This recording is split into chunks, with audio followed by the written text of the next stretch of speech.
Hi everyone! Napadaan nga pala kami dito sa isa sa branch ng Biryani King na trending sa social media. Nagsimula ito sa Balut, Tondo at ngayon mayroon na ditong branch. Malapit lang ito sa 168 Mall beside Dragon 8. Located sila sa Dagupan Street, Tondo, Manila. Last year, isang stall pa lang ang occupied nila dito. Ngayon ay buong area na ito. Dito pa lang sa bungad ay makikita mo ang shawarma area nila. At sa pagpasok mo, marami nang naka-dine-in ang sasalubong sa'yo. Sa left side naman nito ay ang mga refreshing drink na ino-offer nila. Meron pa ditong photo booth kung saan makapture ang moment with your family and friends sa pag-dine-in dito. Sa kanang bahagi nito, dito nakatalaga ang cashier nila. Ganon din ang mga listahan ng mga ino-offer nilang pagkain. Nagsimula nga pala ito sa biryani chicken lang pero tingnan nyo napakarami ng pagkain ang ino-offer nila. Middle Eastern dishes ang mga ino-offer nila pero mayroon din ditong Filipino flavor. Sa dami ng dish na ito, nagtanong na lang ako kung anong best seller nila at yun na rin ang in-order ko. Pagkatapos nag-proceed na ako sa claiming area para maibigay ang resibo. It will take 10 to 15 minutes bago ito iserve. Sinisigurado kasi nila na fresh at mainit pa ito once na ma-serve.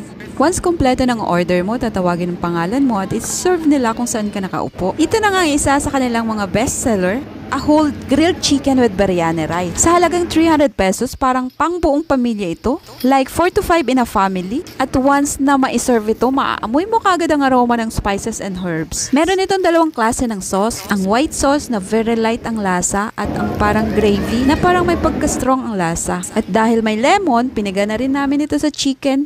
Ito ang kanilang kanin. Basmati rice ang gamit nila. Nilagyan ito ng iba't ibang fresh herbs plus saffron. Maaamoy mo ang strong aroma ng iba't ibang spices na nakalagay dito. Ang sarap ng lasa ng kanin nila. Nag-compliments din naman dito sa grilled chicken once sinausaw mo dito sa white sauce nila. Nag-order din pala kami ng tinapay na tinatawag na kubos. Unang tikim ko nga neto taong 2008 nung ako ay nasa bansa ng Jordan at namasyal din kami sa Dubai. Ngayon ay pwede mo nang matikman ang kahit anong oras dito sa Pilipinas. Ang kubos na ito ay dinidip ito dito sa hummus. Ang hummus ay gawa ito sa chickpeas kaya naman may mga healthy benefits ito. Naalala ko nga pala may mga masasarap na version nito na natikman ko sa iba't ibang restaurant sa Dubai at sa Jordan. Ang lugar na ito pala ay siyang magpapaalala sa akin ng mga pagkain na masasarap na nakain ko sa Middle East. Sigurado ko sa pag-uwi ng ating mga OFW, maging makasaysayan ang lugar na ito para sa kanila.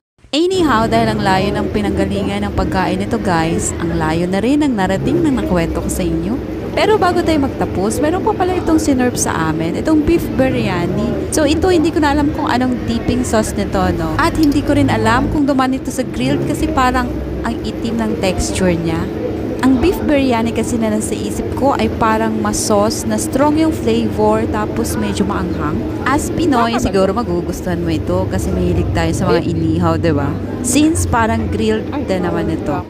So ayan guys, mga gusto matikman itong whole grilled chicken with biryani rice, bumisita kayo sa Facebook page nila, Biryani King. Madalas naka-promo sila to 250 pesos only. Sa mahal ng manok ngayon dito, sa halagang 250 pesos, mapapakain mo na ang buong pamilya.